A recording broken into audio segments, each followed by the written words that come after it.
Welcome everybody to the final October webinar,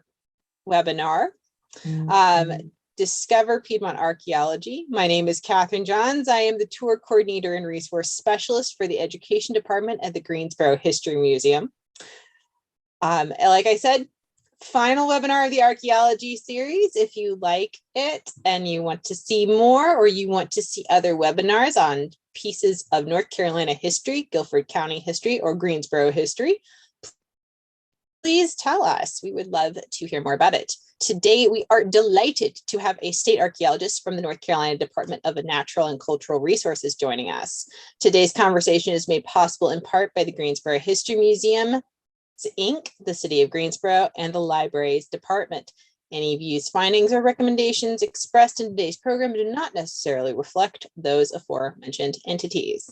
We are also extremely pleased, as always, to have our guest audience join us. If you'll take the time to view the bottom of your screen, you'll see the Q/A icon. By selecting this option, you can type in questions for our panelists. Once you've typed in your question, hit the enter button on your keyboard to submit it. We have reserved the last part of our program, the last 10 minutes, for questions. If you want to drop a question that you think you may not remember till the end in there, that is fine. But unless there is a question that just absolutely has to be answered, we will just keep going on through. This evening's webinar will be part of the History Notes podcast section at a later date on our website. At your convenience, please visit www.greensborohistory.org and select the tab Discover and Learn to hear the podcast when available. We will also be premiering this webinar tomorrow on the Greensboro History Museum channel at YouTube channel, at 5:30 p.m. So if you want to rewatch or you want to send this to someone else, the recording will be there. Today's presenter is Assistant State Archaeologist Mary Beth Fitts. Dr. Fitts completed a PhD in anthropology at the University of North Carolina at Chapel Hill in 2015. Her responsibilities include public outreach and environmental review for the northeastern Piedmont and northern coastal plain counties of North Carolina. She also assists State and Historic Preservation Office staff in the review of nominations prepared for the National Register of Historic Places and is a member of the OSA Scientific Diving Program, which when I read it was like, ooh, very cool. We are so happy to have you today, Dr. Fitts. Please take it away. Great. Hi, everybody. Hi. I'm going to share my screen because I've got a presentation for you. Okay. And here we go. Okay, so I'm going to be talking today. Oh, and before I even start, I want to thank Catherine for that introduction and everyone at the Greensboro History Museum for the opportunity to talk about Catawba archaeology. And then, of course, to everyone listening, thanks for taking the time to come and listen to some of what archaeologists can tell us about the Catawba Indian Nation. So I'm just going to start out by reviewing what I'm going to talk about, and I'm going to try to answer 3 main questions. So we're going to start off with reviewing some important moments in Catawba history, and then talk about how archaeologists find places of historic Catawba towns, and then talk about which of these have been investigated archaeologically. And then finally, I'll talk a little bit about what archaeology can tell us regarding Catawba art, economics, and foodways, and kind of political identity in the period between 1600 and 1800. So before starting out and highlighting past moments in Catawba history, I just wanted to start out by noting that one of the most important moments in Catawba history is now.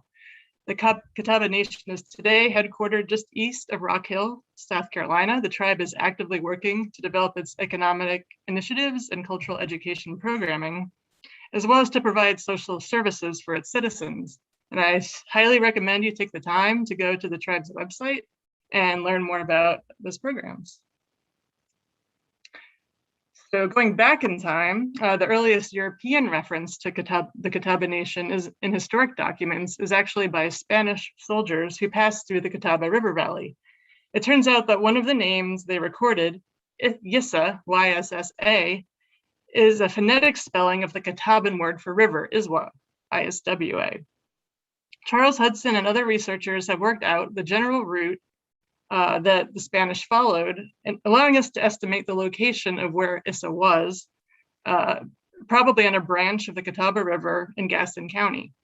One Spanish account by Juan de la Bandera describes events that took place during Juan Pardo's march from Santa Elena on the South Carolina coast to the Appalachian Mountains back in 1567. So what can we learn about Yssa from Bandera's account? With regard to the size of this political organization, Bandera records that there were 3 towns, and they were all subsidiary to one main town of Yssa. They were called Dudka, Mati, and another place, which is also called Yssa. Kind of confusing, but that's what he said.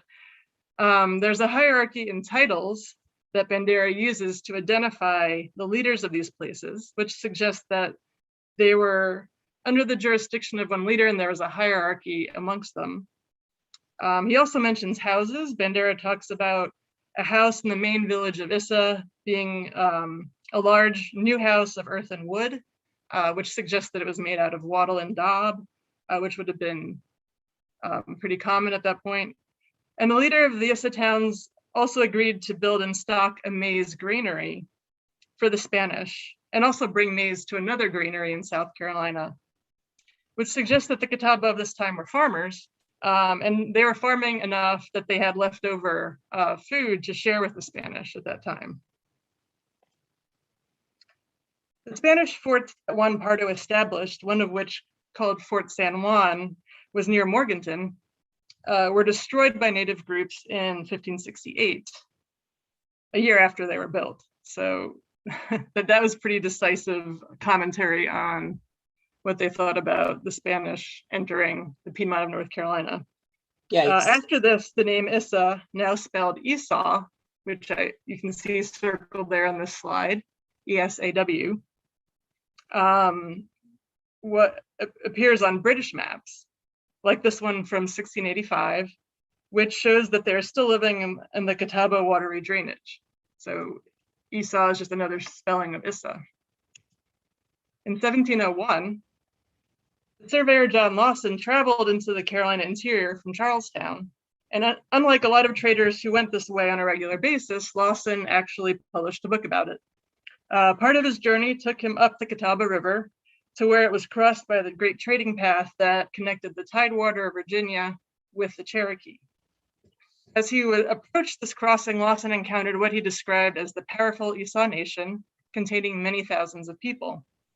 And he noted there was continuous habitation. Oops, got ahead of myself there. Continuous habitations and farms, such that there was no barren land amongst them. So this is a pretty dense group of people all living there in the lower Catawba River Valley. He also recorded the names of individual communities, such as the Esau and the Sugary and the Catawba. Okay, now this brings me to a topic that is as distressing as it is poorly known by most people, which is the early colonial period Indian slave trade. In his book, The Indian Slave Trade, historian Alan Gallay shows that many alliances and American Indian population movements of the early colonial period prior to the 1720s were tied to the slave trade. As the Iroquois nation experienced high mortality rates that accompanied colonization in the Northeast, they sought to incorporate nearby native groups around them. This led some, including some groups, and one of them was named the Westo, to move. And in the 1660s, the Westo moved into Virginia, and they found that the colonists there were willing to trade native captive people because they needed people to replace the slaves and indentured servants who were running away from them and hiding in the Great Dismal Swamp. So as the Westo raiding behavior intensified, native groups of Virginia and the Carolinas variously adopted this practice themselves, or they had to go and hide and defend themselves in some way from being attacked. The Westo then moved into South Carolina at roughly the same time that Charlestown was founded. And the result was that there was an export, a slave trade in the same way we think of the African slave trade, of Native people being shipped off of the land. In this case, they were going to the Indies and sometimes even to the Northeast. And what the Charlestown merchants would do is they would arm these Native groups like the Westo until the group got too powerful, and then they would stop arming them and arm a different group. This select arming of Native groups led to the economic advantage of certain well-positioned colonists, and it created complicated relationships among, as you can imagine, the Native American Indian groups in the area. In some cases, people joined together to find safety in numbers, and that was what seems to have happened with the Yssa Nation that John Lawson visited. In addition, the movement of captives across the Southeast during this time also led to the spread of disease, particularly smallpox. Paul Kelton has argued that the first major smallpox epidemic in the Southeast, which took place in the 1690s, was tied to the slave trade. So I've spent some time going over this, and the reason is because there's this persistent myth that as soon as the Spanish or other Europeans stepped into North American soil, they spread disease and soon all the Native people were gone, but that's really not the case. Disease did affect Native groups, and it also affected the European colonists. But we're all very much aware right now, the spread of disease has as much to do with how closely people are interacting and for how long. That's a really important aspect of how disease spreads. The Indian slave trade served as a vector for both disease and violence, and resulted in there being many Native refugees, many of whom ended up in the Catawba Nation. This is a copy of a map produced on a deer skin and then copied onto paper that was made for the new governor of South Carolina in 1721. And presumably with the intent of educating him about the relationships among the Indian groups in South Carolina at that time. Most researchers think that the map maker was from the Catawba town, Nassau, since this entity, it's one of these circles here in the center. I guess I can potentially point here. The center circle is Nassau. The name Nassau, or Nea Iswa, means people of the river in Catawban. This map marks an important moment in Catawba history when the Yssa groups have formed a confederacy with other Native groups around them, including refugees such as the Shaw Indians who had moved from the Dan River near Virginia to South Carolina to avoid enemy raids. Another important moment in Catawba history is the American Revolution. The Catawba had been British allies throughout the colonial period, with the Catawba warriors serving as an auxiliary force for the British during the 7 Years' War and even in earlier conflicts. But they were convinced by their neighbors in the Catawba River Valley to join the rebels. And this petition that you're looking at here is of Peter Harris, a warrior of the Catawba Nation, and it's a petition for his Revolutionary War pension. I highlighted the part at the bottom. You can see, he's pointing out, I fought against the British, and he's expecting his pension. Yeah. The decision by some Catawba women to branch out economically and begin to sell their pottery rather than make it for their own use was another important moment in Catawba history. Catawba women realized that they could make pottery in the form of English plates and bowls to sell to the colonists, and did so throughout South Carolina. This primarily utilitarian pottery evolved into an art form with deep cultural significance to the Catawba, and of course they are well known for their pottery today. I'll be talking more about pottery coming up. Finally, there are two treaties that are important to know in Catawba history because they affected where the tribe ended up living. While the Catawba still do live along the lower Catawba River Valley today, they formerly controlled a much larger area. At the end of the 7 Years' War in 1763, they agreed to a 144,000 acre reservation in the Treaty of Augusta. And that's what you're seeing in this map. You can see the reservation, and then you can see that it explains the diamond-shaped irregularity in the state line between North and South Carolina, just south of Charlotte. This 144,000 acre reservation may seem like a lot, but it was actually much less than had been reserved for them by the South Carolina Governor Glenn in 1755. He had promised that no colonist would settle within 30 miles of the Catawba central towns at the crossing where the main trading path crossed the Catawba River near present Fort Mill, South Carolina. In 1840, the Catawba gave up their 144,000 acre reservation when South Carolina promised they would, in return for that South Carolina had promised they would get the Catawba a new reservation near the Cherokee and provide funds for resettlement. But that never happened. Only a 630 acre parcel was purchased for them in Lancaster County.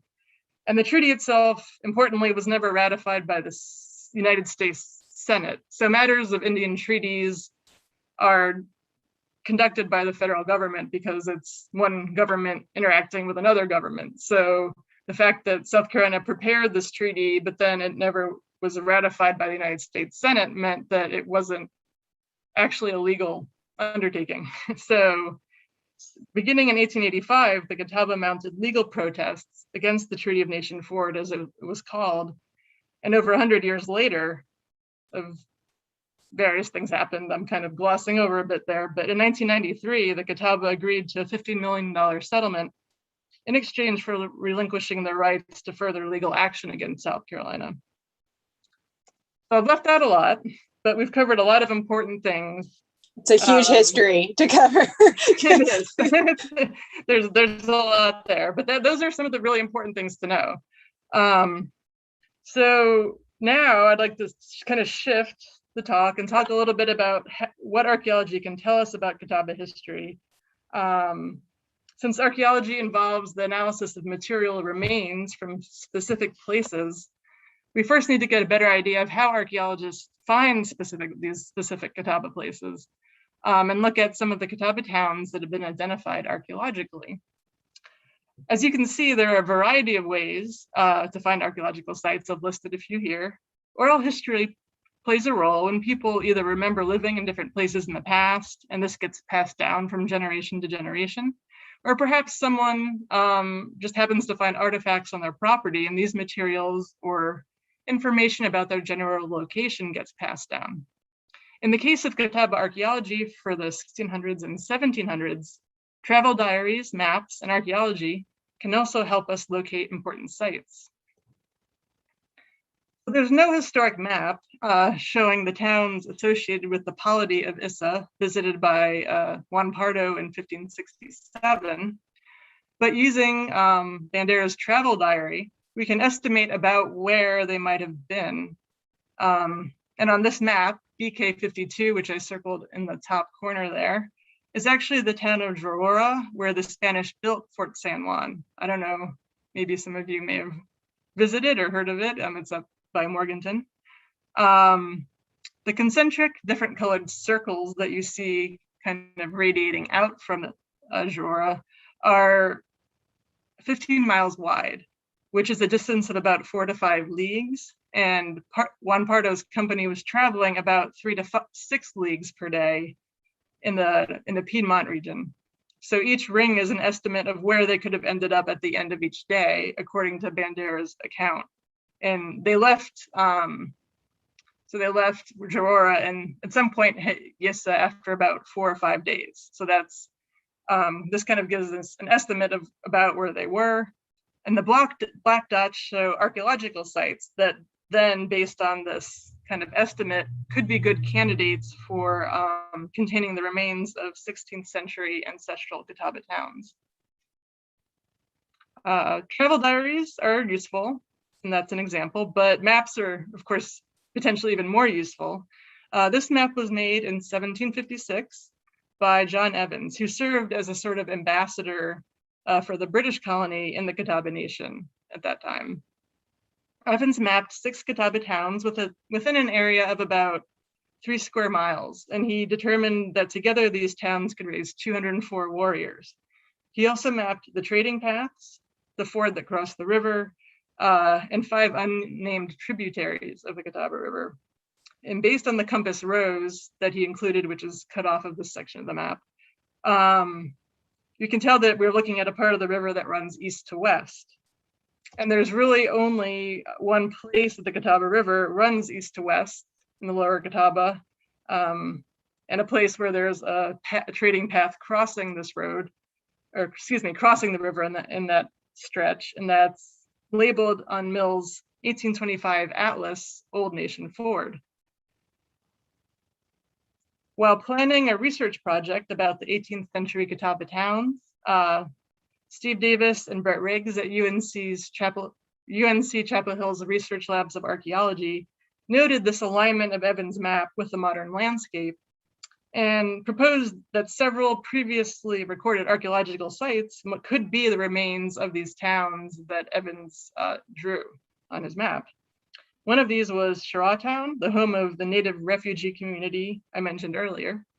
And another located to the west is the twin town of Nassau-Waiapi, which were home communities with ancestral ties to the lower Catawba Valley. In order to figure out if this alignment of the map was correct, it's necessary to do some archaeological survey work at the suspected town sites. Here we're looking at the process of conducting systematic metal detecting at the place suspected to be Nassau Town. It involves not just metal detecting to get artifacts, but then also detailed mapping of all the finds using a total station and making a map of everything that was found. Here's some examples of the things that were found during this work. They're all pieces of guns that were traded to Southeastern Indians. We can tell from the materials and designs that they were made in the 1700s, which is consistent with the possibility of this place being the Catawba town of Nassau. Another way we can estimate when people were living in these archaeological sites is to measure and this might sound weird, but it's actually to measure the size of the hole in pipe stem fragments. This is because the style and manufacturing process of these pipes changed over time. Specifically, the size of the hole in the pipe stem got smaller over time. This means if you have a lot of them, a lot of these fragments of pipes, you can measure the size of the holes and then get an estimate of when people were living at the site smoking pipes. At the sites thought to be Nassau and Town, the distribution of these pipe stems most closely matches the 1710 to 1800 time frame, which is consistent with, again, Evans' map. So we know that these two sites date to the 1700s, but who lived there? To confirm that these weren't early settler home sites, for example, we can look at for types of artifacts that would have been made or used by Southeastern Indians during that time. One type of artifact is beads. Native sites from this period have hundreds of seed beads all over the place because they were a key element of dress and regalia. This was not the case with Europeans. Hundreds of beads like these were recovered from the suspected Nassau Town and Cheraw sites. In addition, the presence of American Indian pottery is strong evidence for the presence of native people living there.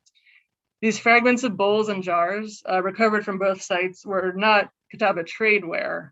These were cooking and serving vessels that were made by Carolina Piedmont Indians for their own use. They're consistent with these types of materials found at earlier archaeological sites. So when UNC Chapel Hill Research Labs of Archaeology conducted additional work at these sites, further evidence that they are the former locations of Nassau and Cheraw Town were found. These include underground storage pits, which are these holes in the clay you're looking at. These were likely used as root cellars, sort of basically to store sweet potatoes, which were becoming a really important crop at that time. And then when there was some kind of spoilage or other reason they weren't useful anymore, people filled them up with soil and other trash.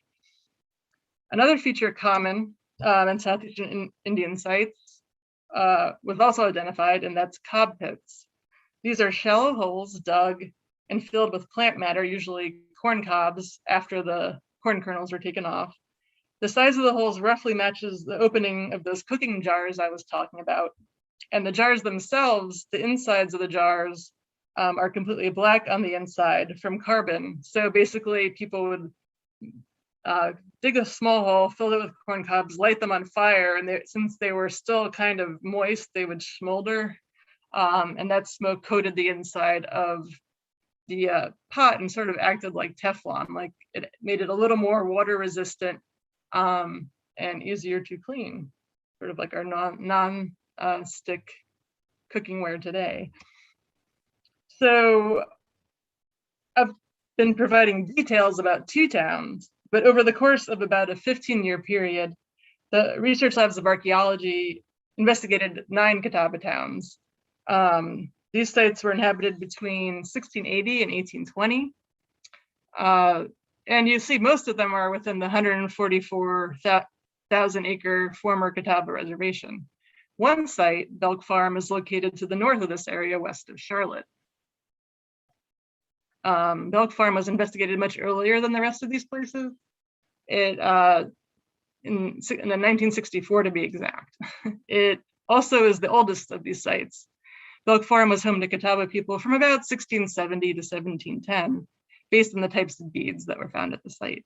This work was done by the RLA archaeologists to recover archaeological materials and information while the landowner was digging a borrow pit, which you can kind of see in this picture as well. They found a deposit of carbonized corn. They found nuts and peach pits, and also animal bones. Pottery was found that closely matches the pottery from the 18th century Catawba sites that I just showed you a little earlier. This cluster of sites is in the vicinity of present Fort Mill near Nation Ford. And so it's fitting to use this name to refer to that area. We tend to refer to these as the Nation Ford towns. And they were inhabited roughly between 1720 and 1759. One of these sites, Spratt's Bottom, was also inhabited much earlier, actually, between AD 900 and 1300. The pictures on the right there show these sites being excavated, and they kind of show you how the environments can be very different at these places in modern times. Nassau is completely wooded. It's in a successional woodland, whereas Shiratown is now mostly in pasture, and it actually has a house on top of it. The reason that we know those sites were no longer inhabited after 1759 is that there was a smallpox epidemic at that time in that year, which is well documented in newspapers and other documents. While this epidemic spread across the colonies, really, the Catawba were particularly hard hit, and by some accounts losing 2/3 of their people. Those who remained decided to evacuate their towns at that point because it was just so horrible. And when the survivors returned to the area, starting in just the next year in 1760, they established new towns near 12 Mile Creek. So we refer to these new set of towns as the 12 Mile Creek towns. The oldest of these are on the east side of the Catawba River near its confluence with 12 Mile Creek, and become more recent, moving northward upriver, with Nisbet founded soon after the epidemic and Bowers dating to the 19th century. Only one site from the 1760 to 1820 time period is on the west side of the river that we know of. Ayerstown was established just after the American Revolution. These sites also are currently on a variety of land conditions that you can see. One, Old Town is in a cow pasture, and New Town, again, is in a successional woodland environment. Okay, so now that we've talked about Catawba history and towns, it's time to look at a few things that have been discovered from the archaeology that was done at these places. And there's kind of 4 discoveries that I'd like to talk about. One has to do with differences in farming and plant collecting. And then another that it's a little more heady, but talking about the maintenance of multi-layered identities, because I talked about refugees. So what happened when all these people from different places moved to join the Catawba who were already there in the Catawba River Valley. And then there were also changes in architecture that are interesting. And we learned a lot about the timing of the creation of that trade pottery as well. So starting out, we know that food is a huge part of what people consider tradition. So what types of foods were the Catawba people processing? Here's a comparison that's between this is dating to those nation Ford towns from the mid 1700s. And it's comparing Nassau Town and Cheraw Town. And on the left is a comparison of just staple foods. So maize was obviously, you know, everyone is pretty familiar with the idea that maize was a staple American Indian food, but so are nuts, including acorns, actually. Hickory nuts and acorns provided both carbohydrates and oils to the diet. And you can see that in this case, both the corn and the nuts occur in almost essentially the same ratios. So they're kind of cooking almost the same recipes, you could say, or using these plants in the same ways, in the same amounts. On the other hand, if you look on the right side of the slide, you can see I'm comparing corn and nuts with fruits. So, and there is a difference in this case. It seems like Cheraw women might have been collecting more fruit, and they were the refugees. This suggests they might have had a harder time either getting enough food, or they felt like they needed to collect extra food, and because they were newcomers. It's also possible that just where they were living on the main trading path, and there might have been more disturbance along the path, which is good for wild fruits to grow, like grapes and strawberries and blackberries. You think about blackberry thickets, they're always on the edge of, they're often on the edge of disturbed areas. So it could be a variety of reasons, but there is definitely a difference in what they're eating. Another way to look at this is diversity. So significance of this is that if there's more diversity, it could be because people were collecting more wild foods to supplement their diets.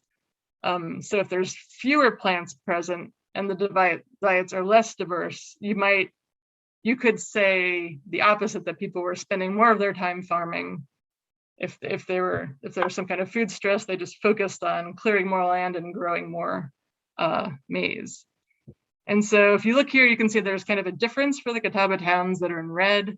On the left is diversity, and on the right is it's a equitability, which basically means, did they have five? If it was all split into a pile, are all the piles equal or not? And if the more unequal it is, that means the more they were focusing on one thing. So Nassau has low diversity and low equitability, which suggests that they really were intensively farming, more than the folks in Cheraw Town, who had more diverse diets. This could mean that, again, that they were eating the same staple foods, but there was some difference in how much they were farming. And it's also interesting to note that these values that we're seeing for Catawba towns they're not alone. The Catawba measures of diversity calculated for Cherokee plant foods from sites during the same time period are also kind of over the map as well. So they're different local communities and households are making a variety of different decisions. Okay, so now I'm going to talk about evidence for those multi-layered identities I was talking about. And what do I mean by that? We know that Catawba welcomed Native refugees from elsewhere to join them. Since these people had their own histories and their own traditions, what happened when they arrived in the Catawba Nation? Did they work to fit in and become Catawba? Did they maintain their own distinct identities? Both.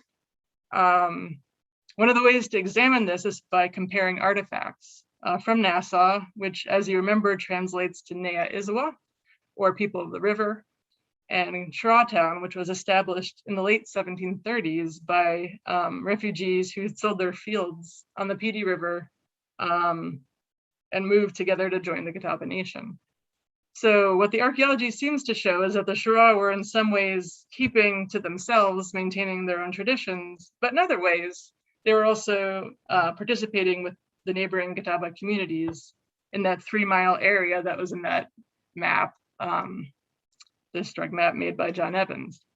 So what evidence is there to support this? First, one of the strongest is pottery, which women played a large part in making at this time. The Shura women were using different tools we discovered from the archaeology to make their pottery.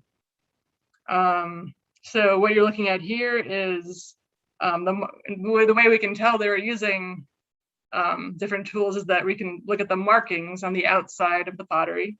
And you're looking at something called complicated stamp pottery, which was made by using carved wooden paddles that left distinctive markings on the outside. Usually curvy lines were in the carved paddles. The drawing on the left shows an example of what one of those carved wooden paddles would have looked like, although that's from an earlier time period and not Catawba related, but that's what the paddles generally would have looked like. I was just about to ask that. If that are those, is that like a picture of an artifact? Is that something that's actually that's an artist? Yeah, no, that's an artist rendering, and those are actually from much earlier. Actually, you know, I should sit down one day and maybe try to make a drawing of what a Catawba paddle would have looked like. But yeah, those are actually from Swift Creek and are actually from further south, really, and much earlier in time. But these designs likely, and because you can see that this was a long-standing practice, this way of making designs on pottery, they likely had important meanings for the potters. As far as we can tell, though, going back to when they lived even on the Dan River, the Shura did not typically use those types of paddles. They made pottery differently. So it's actually not too surprising, although it's interesting that there's much fewer complicated stamp pottery sherds coming from Shura Town. You can see that's kind of the main difference here when we're looking on those outside markings on the pottery.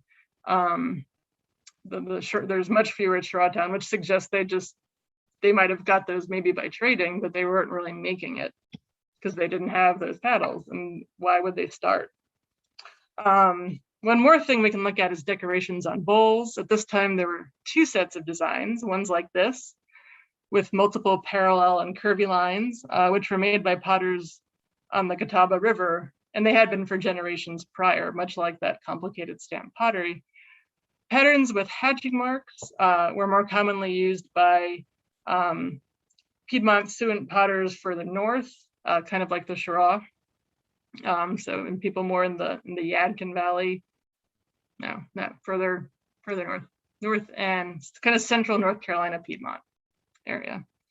And interestingly, both of these styles are found at Shura Town and Nassau.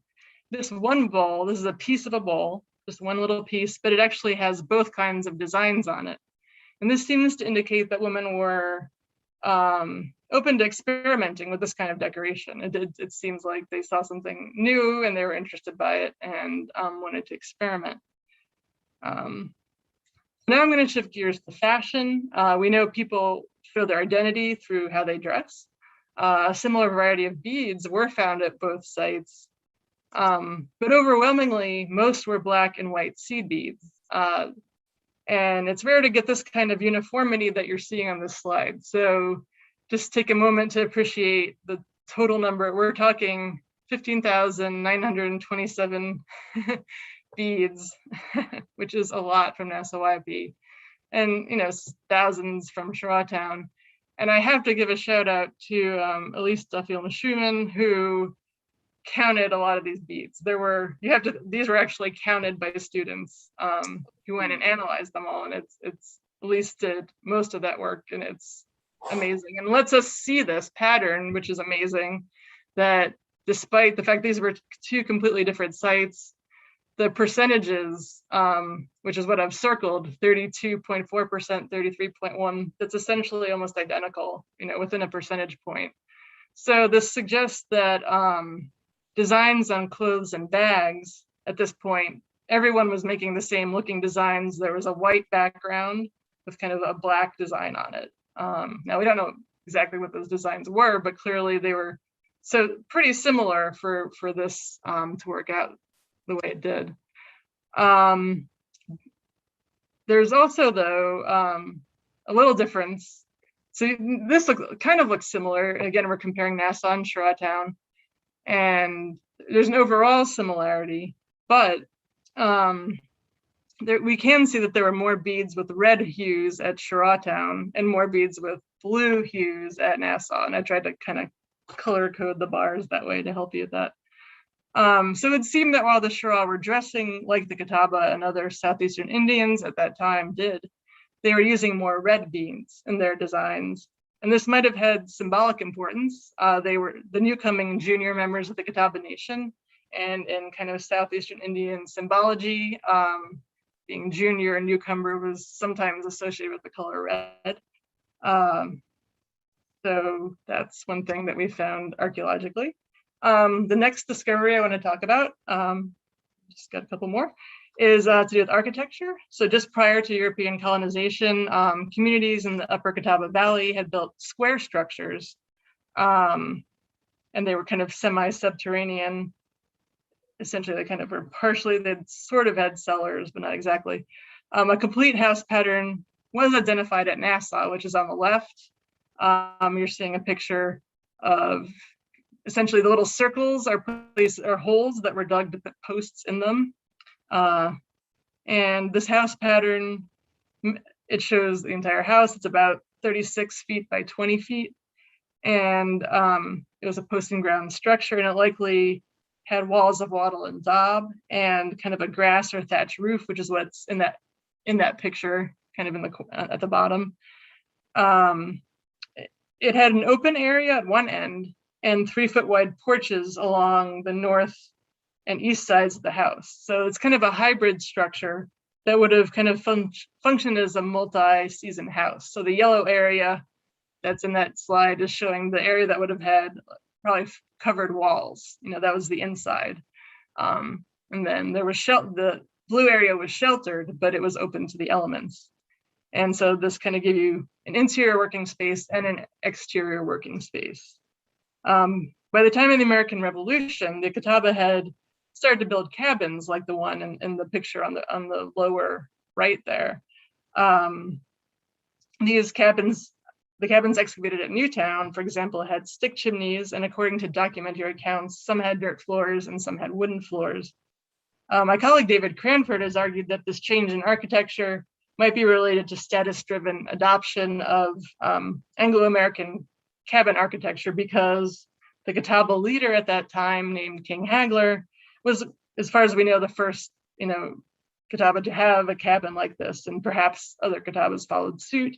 It's also possible that they found the log cabins required less maintenance because they're a little more sturdy than a wattle and daub or thatch house, and that type of wattle and daub and thatch house kind of requires continuous maintenance. You kind of expect you're going to have to replace that thatch roof perhaps a little more frequently than you would on a log cabin with shingles.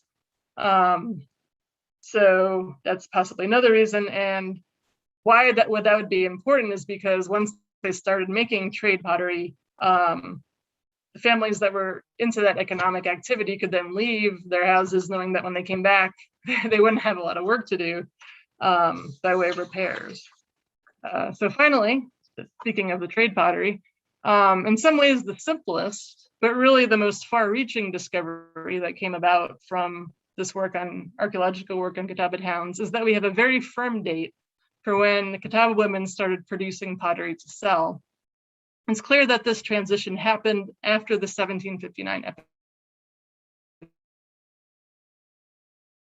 Towns in the vicinity of 12 Mile Creek. By that time, the deerskin trade was in decline, and certain Catawba families decided to focus on creating a new product that would give them access to trade with colonists. And the rest, they say, is history.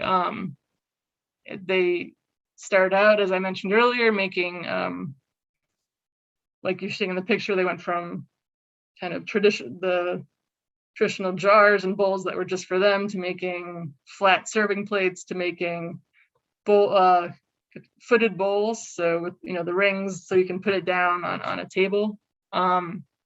And they also made milk pans, and they did make jars that they also sold, but again, they were all in this very smooth, burnished style that was very close to what, you know, glazed ceramics look like. They're very smooth and flat and shiny. And that's the aesthetic that the Catawba potters developing this tradeware were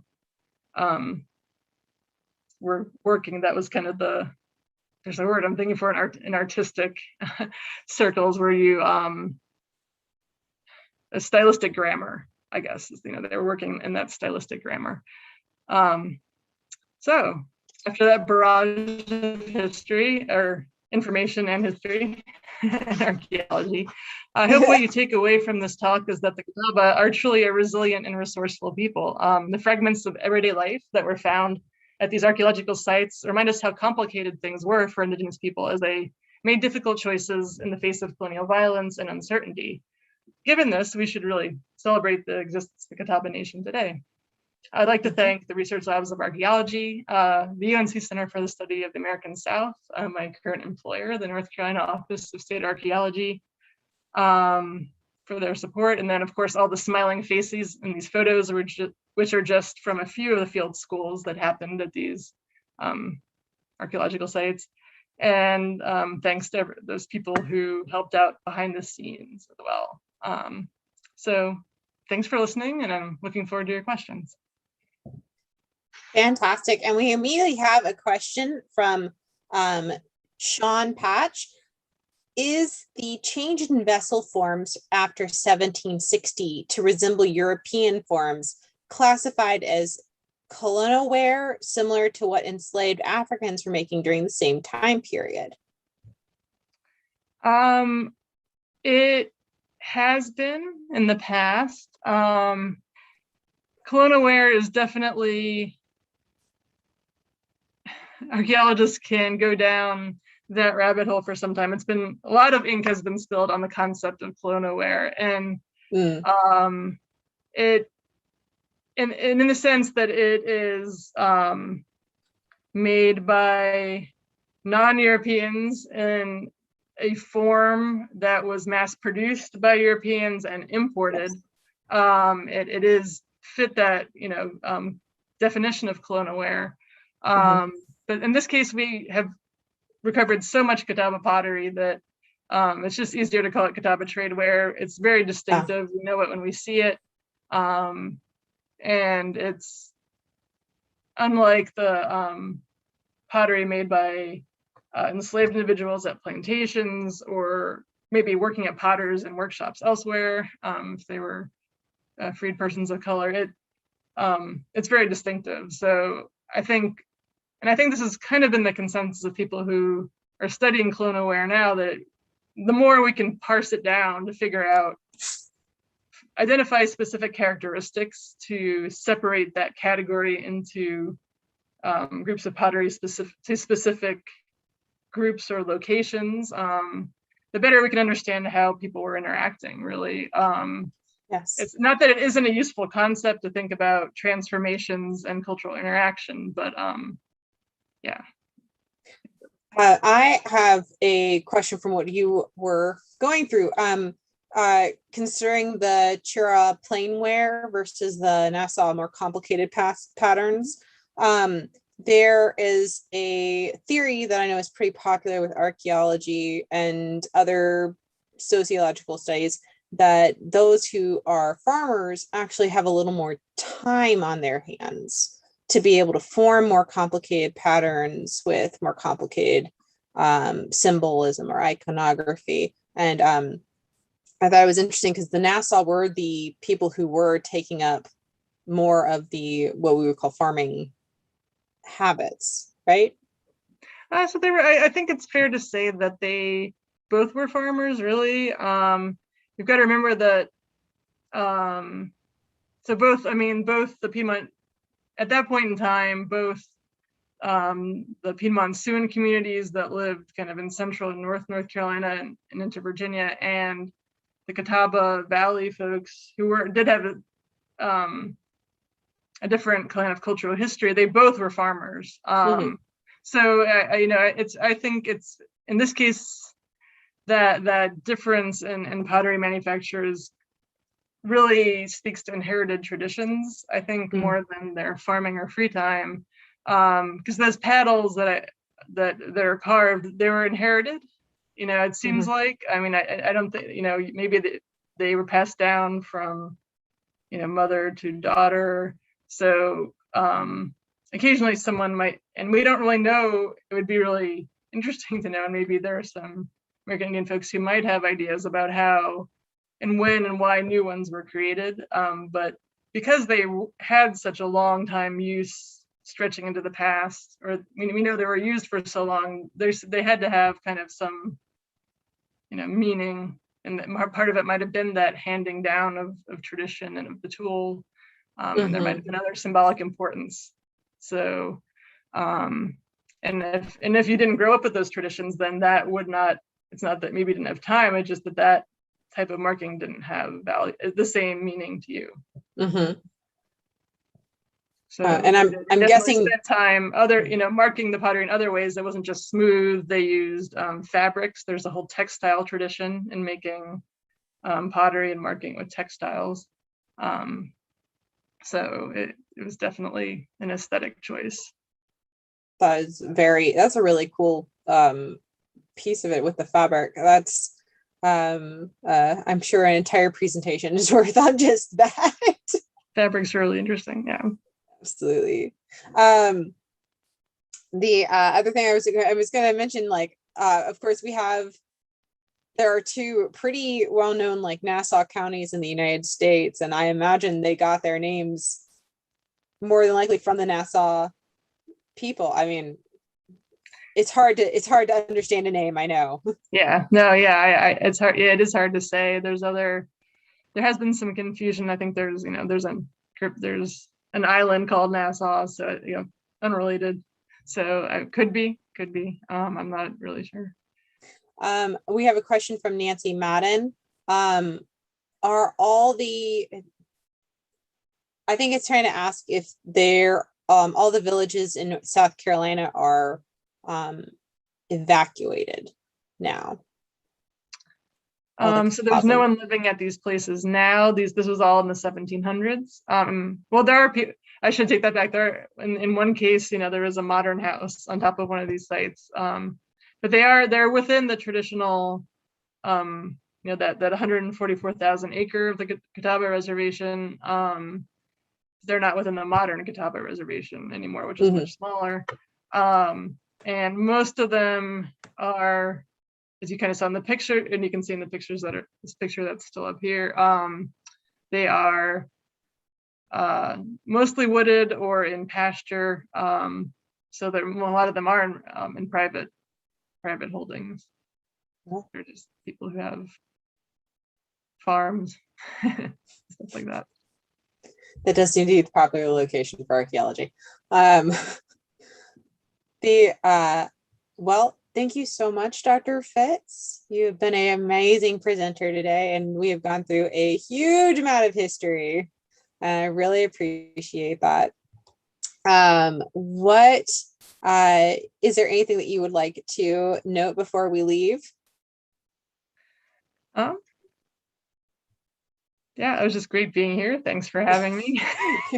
I do again encourage people to go to the website of the Catawba Nation if they want to learn more about the Catawba and their history. They will have they have the Catawba Cultural Historic Preservation Project, where they're both amassing kind of local tribal artists, and then also working on things like language retention and teaching Catawba to make sure it doesn't disappear. So there's a lot of interesting stuff going on. Oh, the language study is really cool. Again, thank you so much for joining us today on today's webinar, the final segment of Discover Piedmont Archaeology, discussing the archaeology of the Catawba Indian Nation. Special big thanks to Dr. Fitts from the North Carolina Department of Natural and Cultural Resources and the Office of State Archaeology for closing out our archaeology webinar in October. Also, a big thank you to our wonderful audience. Your support makes all of this possible. And a big thank you to Rodney Dawson, the Curator of Education at the Greensboro History Museum, for being our tech host throughout archaeology Month. If you are able and are in the area, we have 2 programs coming up in November. Lifted Voices, which is a Veterans Day program on November 14th. And a little bit sad for many, but the closing of the exhibit Pieces of Now will occur on November 28th. So if you have not seen Pieces of Now, which is an amazing exhibit that you all need to see, hint, hint, come see it. It will be closing on November 28th. Attendance is always free at the Greensboro History Museum with a few exceptions. But if you are ever wondering what else might be coming up, please go to www.greensborohistory.org or the Greensboro History Museum Facebook, Instagram, or Twitter platforms to learn more. Thank you all again and have a wonderful night.